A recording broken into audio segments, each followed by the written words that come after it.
here. We're back. Let me allow my guest to introduce herself to you. Good evening, listeners. Good evening, everybody at home, everywhere. My name is Pamela. My surname Maladze, but mostly I'm known by the surname Mapena.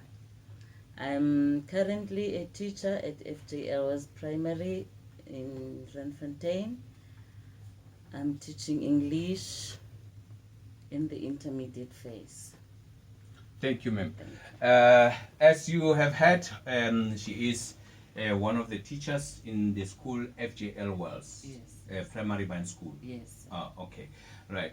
Ma'am, what do you have? We have a situation. You know, we've been having a COVID-19 since from March, and bana ba dikolong, and babang nakong ba dikolong, and nakola di faces di dikolong and stuff like that.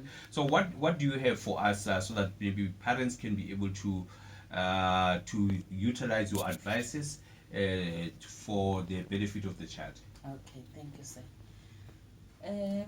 My advice, I've got 8 points that I need to spread to the parents. First, it's important for the parents to know the teachers. Know the teachers. Know who's teaching your child. Know what they are looking for. What are they expecting from your child? In that manner, it means that you must attend parents' information meetings, meet with your child's teachers, and then you will, in that way, you get to know you'll get to know the teachers and what they are looking for. Number 2, have a homework plan or a regular study time. You know what I've seen, even during COVID, it was worse.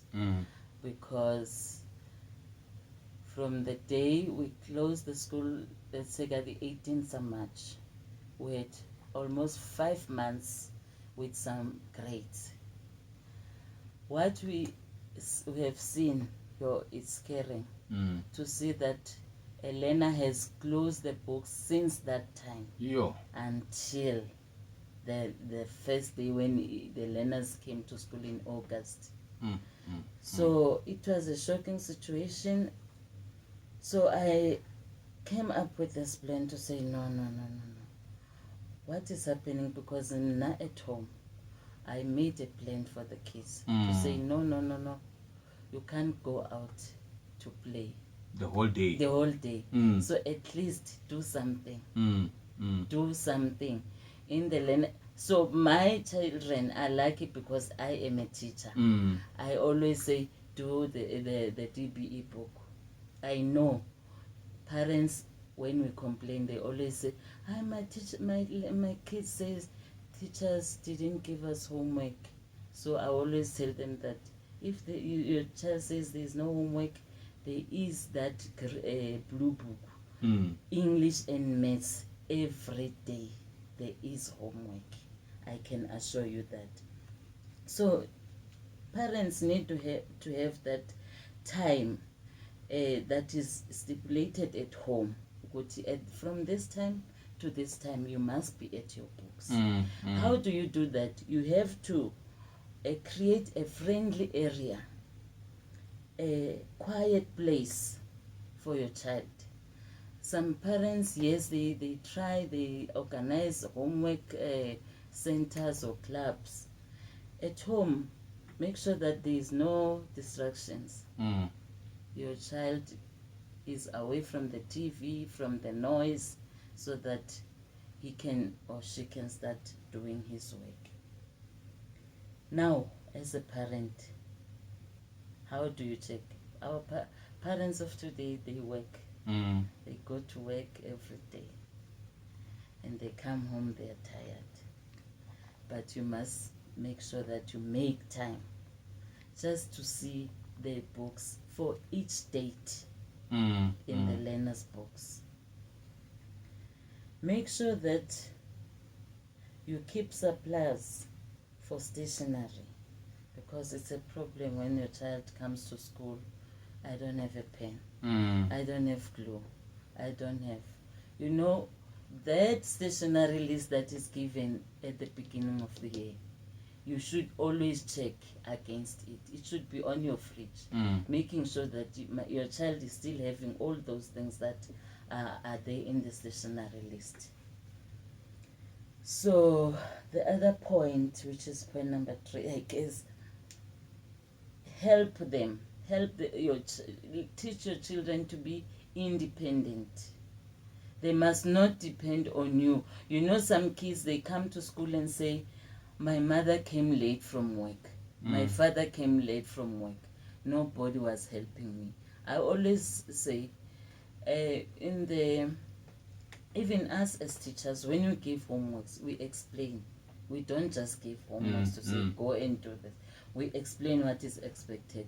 So the child has to be independent by getting home, checking the time. Okay, I get home at 3 o'clock.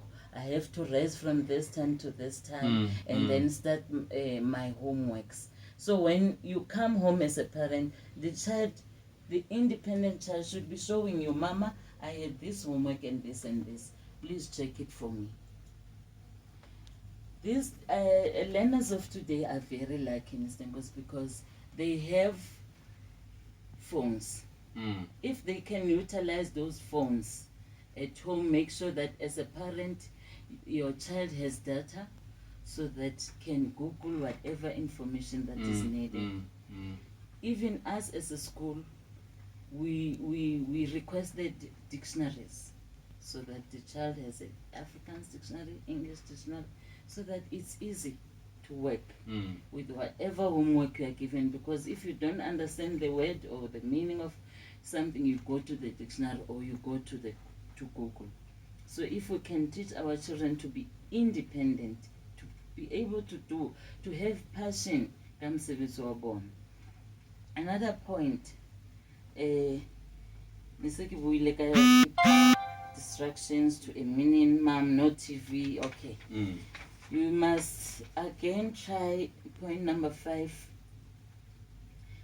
making sure, I think it's still independency, making sure that kids, they do their own work.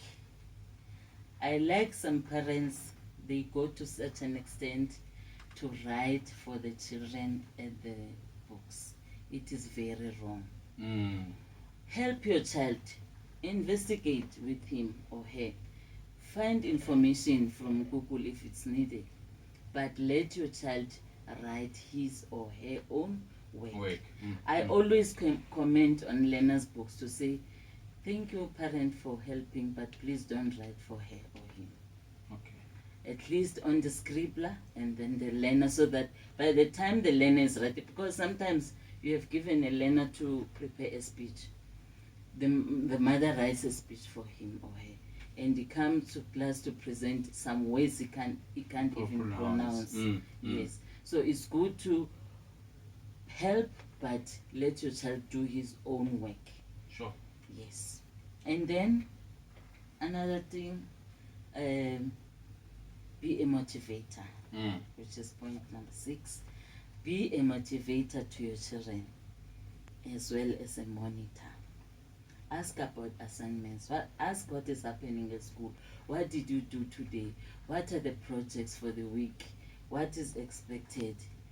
And go to school, phone the school, phone the teachers. What is expected? What are the assignments for the week or for the term? Other parents go to such an extent, ma'am, yes, you gave us the assessment plan for term 1. Can we have for term 2, or can we have for the whole year? Because I want to help my child. So be a motivator, know what is happening. If you have given, you know that there was a test, so you must expect results, and then once the results are out, motivate your child, even if he or she has not done well. But motivate your child. Wow, 30%. No, next time let's go to 40. Next time let's strive for 50. You know, I've got a learner at school. I'm very passionate about that learner. She started being a very, very, very down. She, you know, we used to call her critical support. She needs critical support.